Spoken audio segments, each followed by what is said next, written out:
Mga kapuso, hindi sinanto ng isang magnanakaw ang Huwebes Santo. Pero hindi siya inurungan ng may-ari ng niloobang bahay kaya nagkahabulan sila at nagkabarilan. Nahuli kamyan at nakatutok si John Consulta.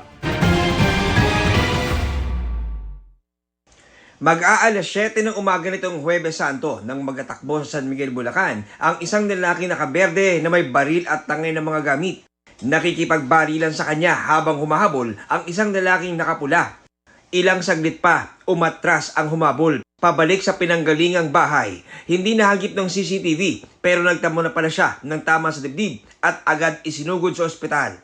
Si suspect ay pinasok siya doon sa loob ng bahay niya. Yung bahay kasi ay may tindahan sa gilid, no? And then doon siya tinutukan, then nanlaban tong si victim hanggang tumakbo siyang mabilis papunta ron sa kanyang sasakyan to get his firearms. Then nagbarilan silang dalawa nitong si suspect.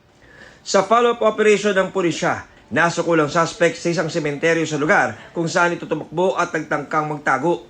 Less than 24 hours, we were able to arrest the suspect. At nakuha rin natin yung baril na ginamit niya during the shooting incident. Sinisikap pa namin makuna ng pahayag ang suspect.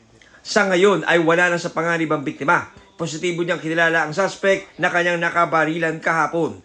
Natukoy ito bilang bagong laya sa kulungan. May mga information tayong na-receive na ito ay involved na rin sa mga robbery incident dyan sa Bulacan.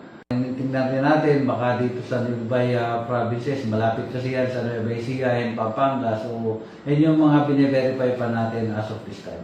John Consulta, nakatutok 24 oras.